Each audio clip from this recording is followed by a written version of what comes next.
Okay, everybody, we got so much art history and never enough time to look at it all. I want to do slide from current slide.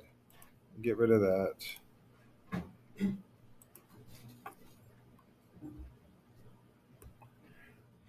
So let's go run through the Art Museum. We are still in chapter 5. This is part 3. And so we are going to start with some architecture for the high classical period.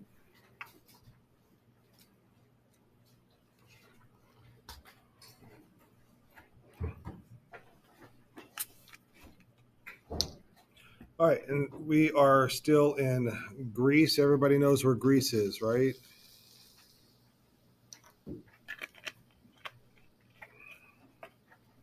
You should know where Greece is, so we're going to go to Athens. And as we go to Athens, we're going to look out at the downtown of Athens or the main part of Athens. And what do you see but a big giant rock sticking up out of the middle of the city with a big giant temple on top? It's called an Acropolis. An Acropolis is the highest point of a city. What's the difference between an Acropolis and a necropolis? We looked at necropolises or necropoli. Would it be necropoli or necropolises? All right. Anyways, what's the difference between a necropolis and an acropolis or and a necropolis? Necropolis is the city of the dead. Acropolis is the highest point of a city. You guys get that polis, Polis, means city?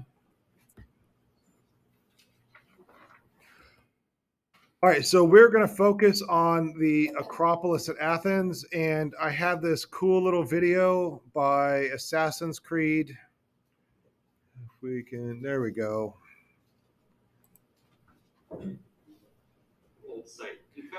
And this archaeologist or art historian is talking about the Acropolis. This is a really cool video, but we don't have 33 minutes to watch it. I highly recommend that you go and find this on YouTube. And not only does he fly around it, but he then walks around it. And you get a sense of what it would have looked like back then. All right, so we are going to focus on this Acropolis at Athens. It is the end of the Persian War. And during the Persian War, all of Greece was fighting the Persians. The Spartans and the Athenians were teamed up against the Persians, and they pooled their money together to pay for armies, for boats, for weapons, for armor, and in order to fight the Persians. So when the war was over and they had all this money left over, Athens just unilaterally decided, hey, we're going to take all the money that we all share together and we're just going to move it to our capital just for safekeeping. Well, they used that money to build this Acropolis at Athens. And that really makes the rest of Greece quite angry with Athens.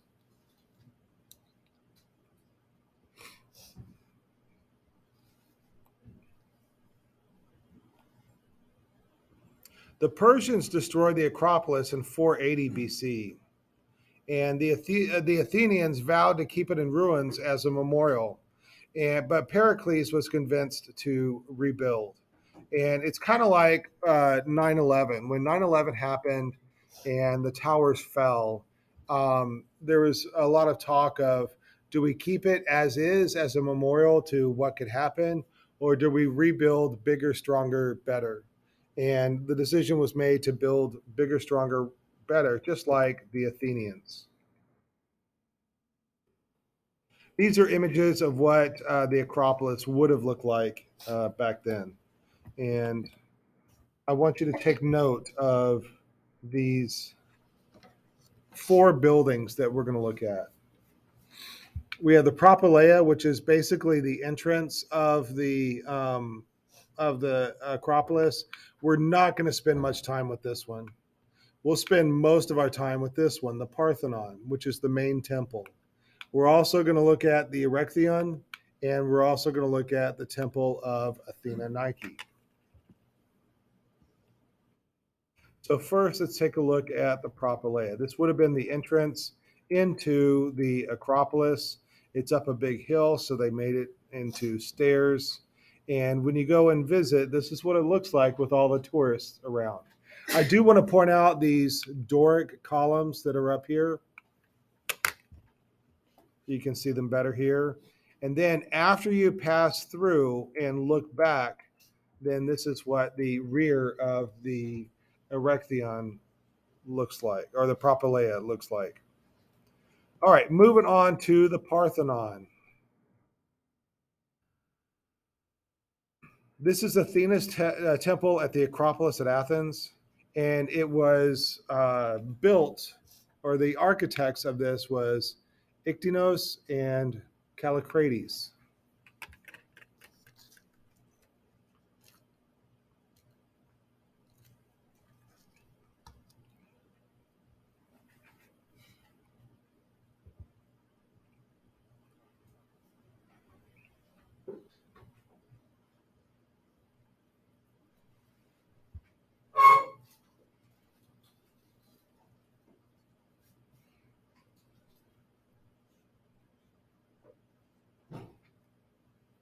Do you have the names written? Are we good to go?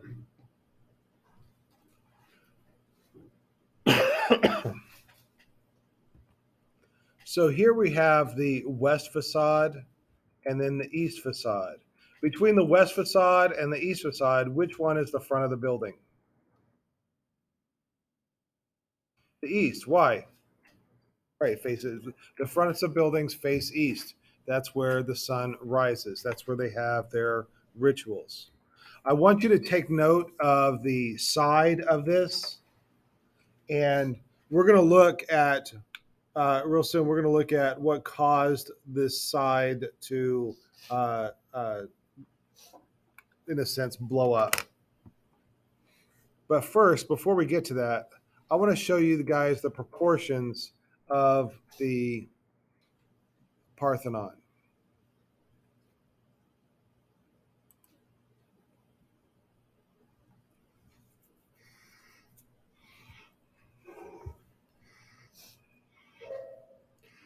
This Parthenon is perfect architecture. It is perfectly balanced. That swirl that you saw there was the golden, yeah, the golden curve or the golden spiral.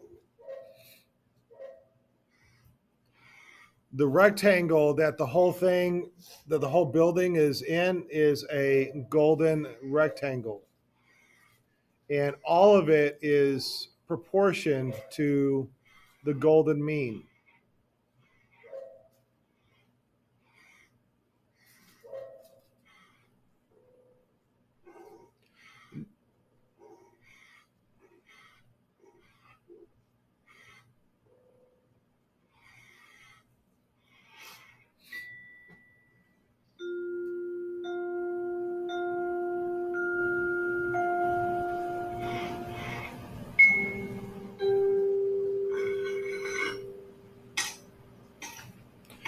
All right, so I showed you that video to show that nothing is by chance on this. It's very well thought out and well constructed according to the golden ratio. And the golden ratio is 1 to 1.6, and it is the perfect ideal ratio. So if on this particular building on the Parthenon, it is 1 unit high and 1.6 units wide. What is the facade? So if it's, let's say 150 feet tall, then it will be, if it's 100 feet tall, it'll be 160 feet wide. All right, and then the other thing I want to show you are the optical refinements in this. So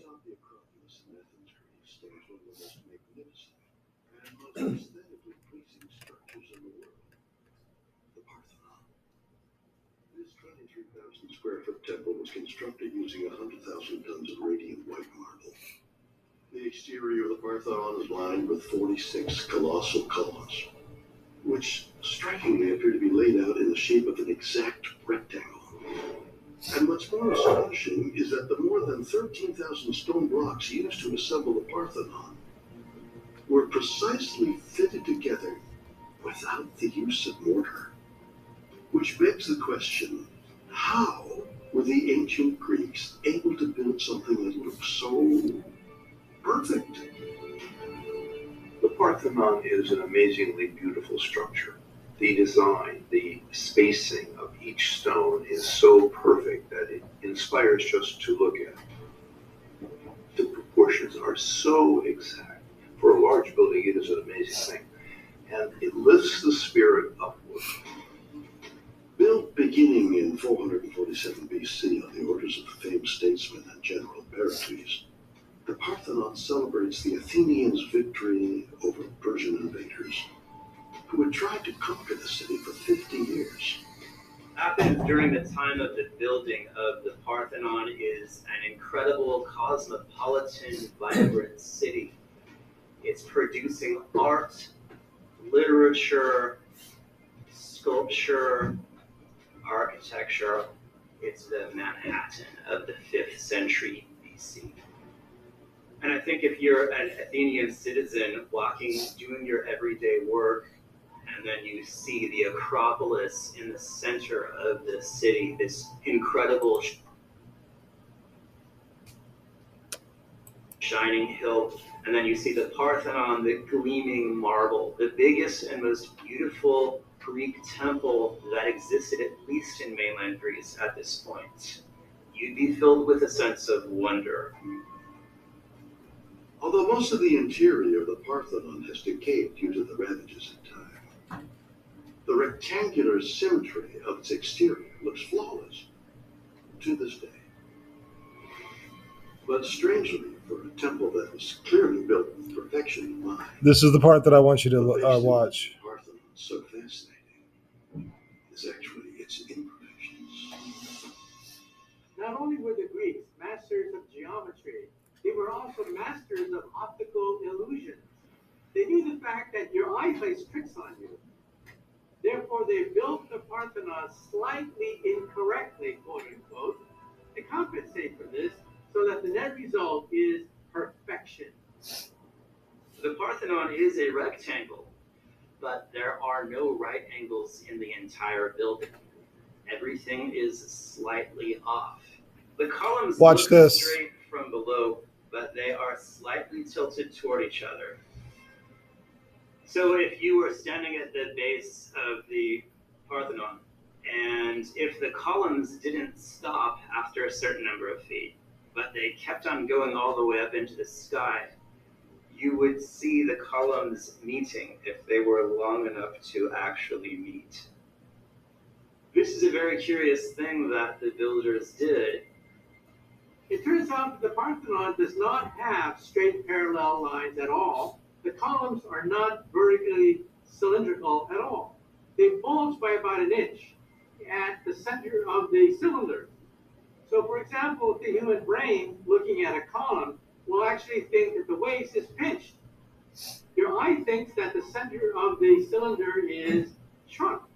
To compensate for that, the columns of the Parthenon bulge. There's no way this could have been an accident.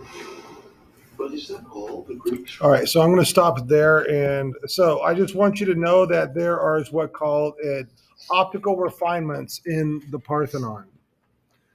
So you saw the graphic that carries the, if you were to extend the columns straight out, they would meet each other. And I think the distance, they would meet about 1.5 miles up in the sky above the temple.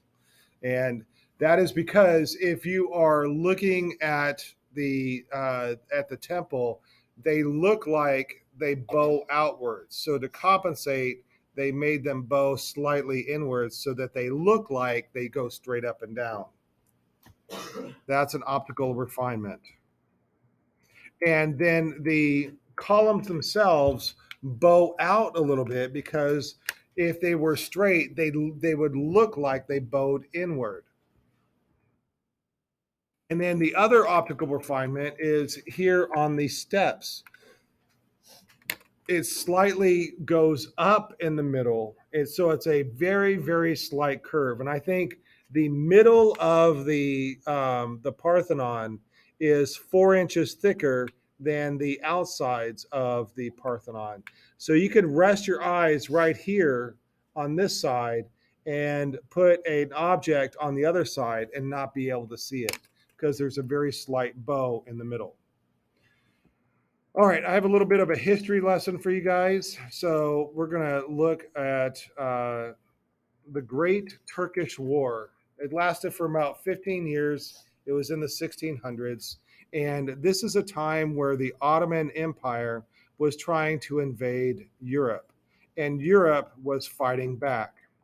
So we're going to look at Venice right here. So the upper part of Italy, there's Rome right there, and Florence and Milan are up here. And right up in this area right here is Venice. That's the city that has the streets of water. Now, Venice has, excuse me, some property down here that has been taken control of by the Ottomans. And there are people from Venice living down here, living under Ottoman rule. And so Venice, sorry, sends an army down to rescue their own people stuck on some of the islands down here. And part of that war between the Venetians and the Turks takes place in Athens. So in Athens, the Turks are set up on the Acropolis, and the Venetians are attacking the Turks in Athens. So there's a little story here, we're going to be looking at this guy right here, the Captain General Morosini. He's the Italian Venetian captain. He is in charge of the Venetian army. And here they've got this Turk. He's a deserter. And he's saying, oh, you come to offer some information in exchange for your life. And basically, I'm not going to read through all this, but basically he's saying, no, I'm not a deserter. I'm not going to betray my people, but I just want you to know that on the Acropolis in the Parthenon, that's where the Turks have stored all their gunpowder. And I'm asking you, please, please don't attack it because you don't want to destroy this beautiful monument. Well, what do you know? Like he attacked. So they got in a perfect shot. And the reason why the Parthenon looks like it does is because the Venetians blew it up because the Turks were storing gunpowder inside of it. All right, so that's why the Parthenon looks the way it does today. Inside the Parthenon would be this sculpture right here called Athena Parthenos. Inside every temple would have been a statue of the god or goddess. And there's a man down there, so that gives you a sense of the size of the statue. And in Texas, we call that a biggin. Now, what do you think it's made out of? What does all of this look like? What material? It looks like gold. Do you think that's solid gold? Right. That would be impossible. You cannot have that much gold because then that's like all the gold ever. So that was a wooden core, and then it would have been gold leaf or gold on the outside. And then this white part right there, what do you think that is made out of? That's a very good guess. And so marble is not. It was not marble. That's just too large an appendage for marble to stick out like that. It would have fallen off. What else is white that was used in the ancient world? Starts with an I, ends with a Y. Ivory, right. So it is ivory, but would that be solid ivory?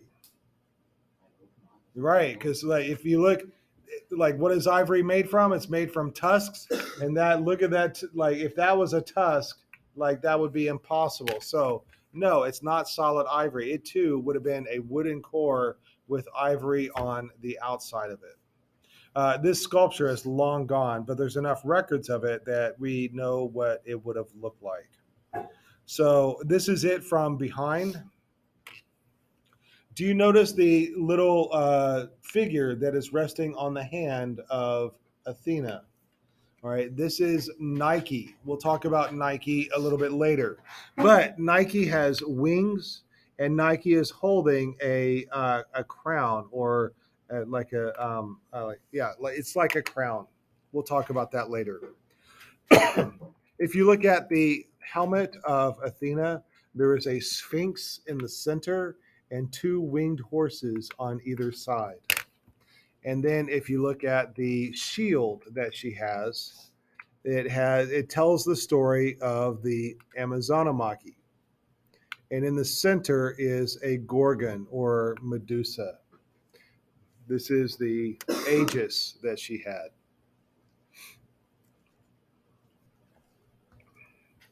All right, I've taught you about the Gigantomachy. What was that story about? Right, the gods fighting the giants. I taught you about Centauromachy. What was that story about? Right, yeah, a fight between the centaurs and the Lapiths. All right, so now I'm about to teach you about the Amazonomachy. What do you think that is going to be a story about? Somebody fighting the Amazons. That's right. Okay, so let's get on with the story. We've got story time. Do you remember when Heracles went to the Amazons to get the girdle of Hippolyta? Do you remember that part of the story? All right, so among the friends of Heracles, with Heracles, was this guy, Theseus. And when when the Amazons attacked Heracles, and Heracles was fighting the Amazon, amongst all of that chaos, Theseus got himself a girl and took off with her. So he kidnapped one of the Amazons and he took her back to Athens. At first, she hated him. But after a while, she got to know him and to love him. By the way, do you like my skills here? I put a helmet on this photo of two people in love. All right. I did the same thing here. And eventually they got married. I put the helmet and shield on. Yeah, these two people get married. All right. I'm quite proud of my computer skills on that. All right. So they are now happily married. But the Amazons are really pissed off that one, Heracles killed a bunch of them, and two, Theseus took off with one of them. So they got together a rescue mission. So the Amazons attack Athens. They attack the Greeks at Athens in a mission to get, I forgot her name, to get her back, Antiope. So Antiope's sister finds her and tries to grab her, get her back, but she's not having it. So in a fight between the two, Malpadia, the sister, kills Antiope. And that, my friends, is the story of the Amazonomachy. The battle raged on, the Greeks won. Now, I made this chart, and I know it's all in green. I don't want you to copy all the details of this. Here's what I want you to remember from this chart.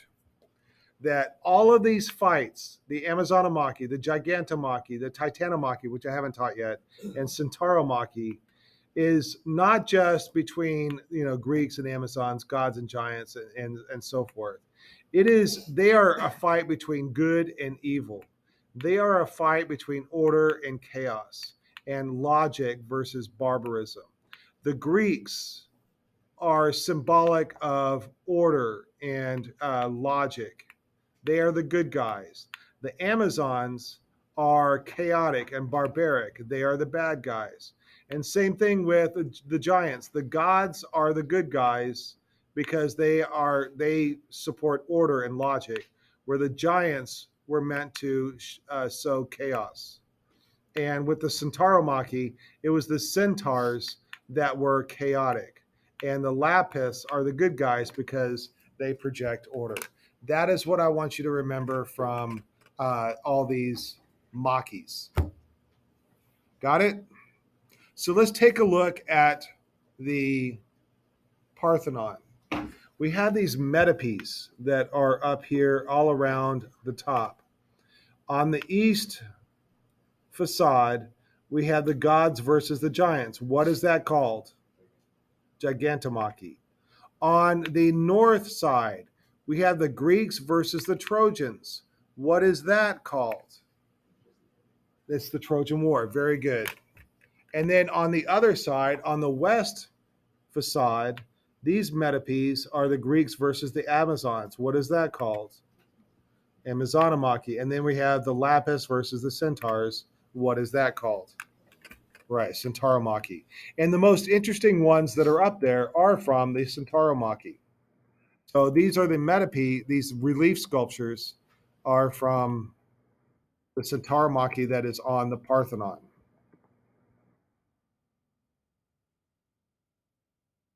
All right, I'm going to skip past this and go to the pediments.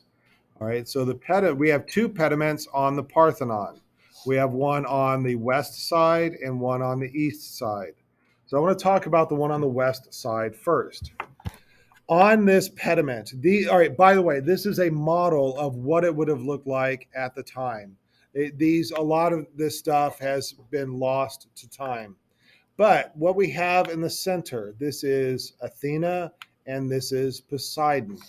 And they are competing for the attention of the people that live in Athens.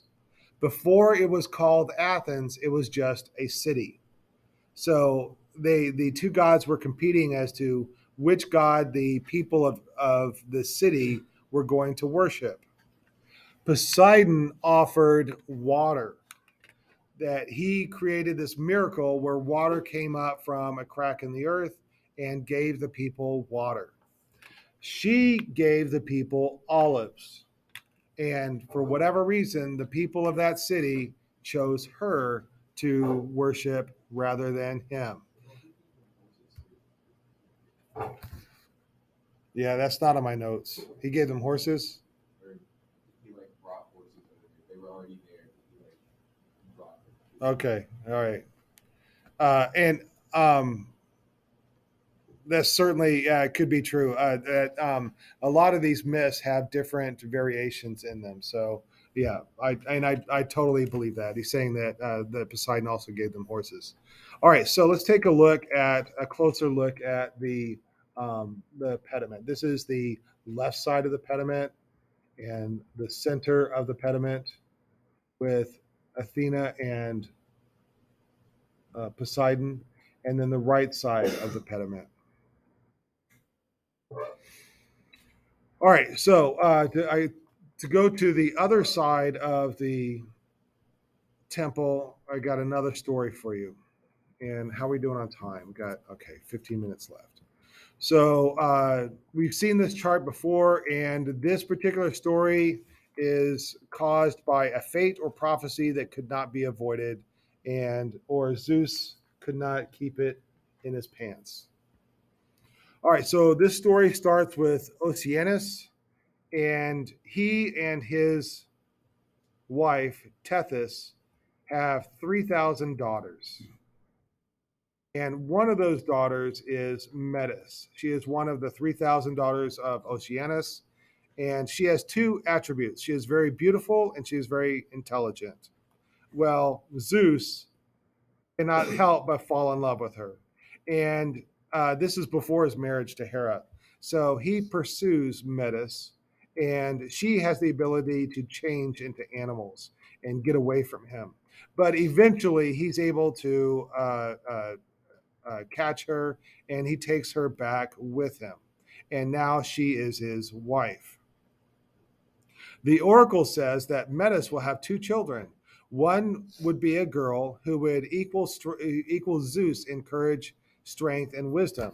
The other would be a boy who would usurp his father and take his place. So Zeus did not like that prophecy. So he convinces his wife to turn herself into a drop of water, and then he drinks her. So now she is inside of him. He begins to get headaches. Oh, the headaches are so bad. The headaches are so bad. He asks Hephaestus to open his head to let the headache out. So Hephaestus cracks Zeus in the head, and out comes Athena, fully grown, and this is the daughter of Zeus and get her name, Metis. It's the daughter of Zeus and Metis, because when he drank her, she was already pregnant. So she comes out fully formed and has been born from Metis inside of Zeus. Metis raised her from and made her armor and for all and Metis raised her and made armor for her all inside of Zeus. When Athena was old enough, she started banging her spear on the shield, which was what caused the headaches for Zeus. And Metis stayed inside Zeus forever. She never gave birth to that boy who would usurp Zeus. All right, so I tell you that story to show you the east pediment of the Parthenon. And this is the story of the birth of Athena.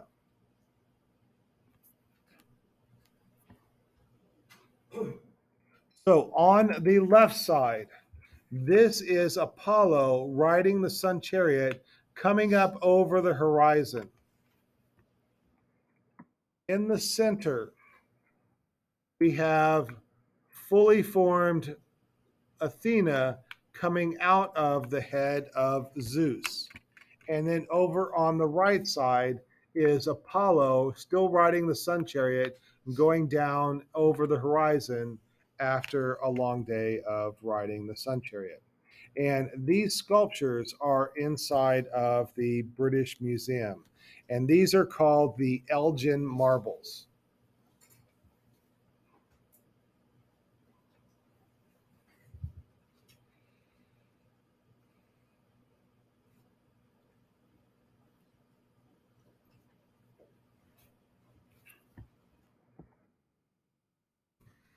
So between 1801 and 1803, Greece was still under control of the Ottomans. It was not the Greeks that were in power, it was the Ottomans that were in power. An Englishman came down to Athens and went to the Parthenon to basically, he was an archaeologist. He was going to take notes. There was an archaeological dig. He was a part of that. And he was going to take notes and sketches of all the sculptures that he saw there. He asked them, he asked the Ottomans if he can take what he finds. And it's a complicated story, but basically he kind of plays a game with the word finds. Like, like a thief finds something, but they find it in your house or your car. Does that make sense? I just found it, but he had to break into your house to find it. It was that kind of a thing. So Lord Elgin found these marbles by taking them off of the Parthenon. And because the Ottoman Empire is not their land, it's not their history, they don't care. They allowed him to take a lot of these marbles back to England. So then once Greece got its independence from the Ottomans, they wanted all their sculptures back. So there's this ongoing feud between Greece and London about who owns these sculptures or who these sculptures actually belong to. Anyways, I do want you to remember this one right here. One of the things I want to discuss on this one is the drapery or the clothes. Look at how the clothes go around the forms, that you can see the forms underneath the clothes. This is new. This is before the fabrics on sculptures did not show off the body underneath. Now they do. So you can the breasts on these women are exposed because you can see the forms, but they're also covered up because they're covered with the fabric. It's almost like the fabric is wet and showing off all the forms that are underneath. And then this figure right here is Iris. She is the messenger of the gods, and she is spreading the news of Athena's birth. Anyways, this video right here tells the whole story of the Elgin marbles, but we don't have that time because it's like an hour long. All right, I want to move on to the Parthenon frieze. I think it's our next one. Yeah, there we go.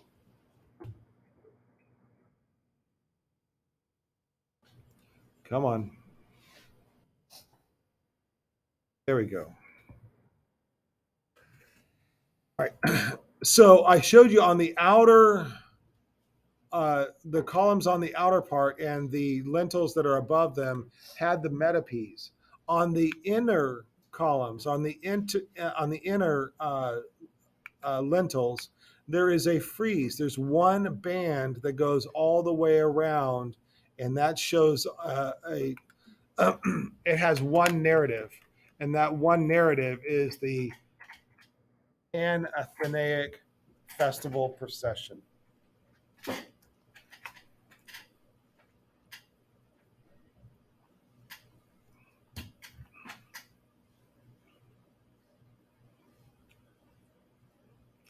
Do you see Athena's name in that word? Right? Athena is right there. So, and everybody knows what a festival is, and everybody knows what a procession is, right? So, what we're going to look at is a bunch of people in a procession to honor Athena. This is a photograph of some of the frieze that is left. Most of the frieze is in the London Museum, taken by Elgin. And this is a sketch of what the frieze is about. And basically, it's people walking and on horses to honor Athena. And it would have been polychrome. So, what is that procession all about? Is every 4 years, the women of Athens wove new wool peplos and carried it to the Acropolis to clothe an ancient wooden cult statue of Athena. So they would have made a new dress, a new peplos, and put it on a statue.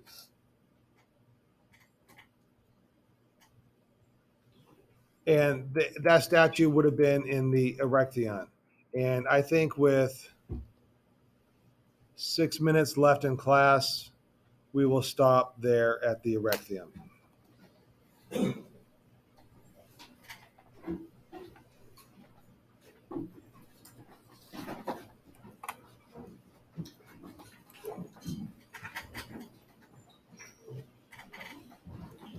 Watch the video on how to write your next assignment.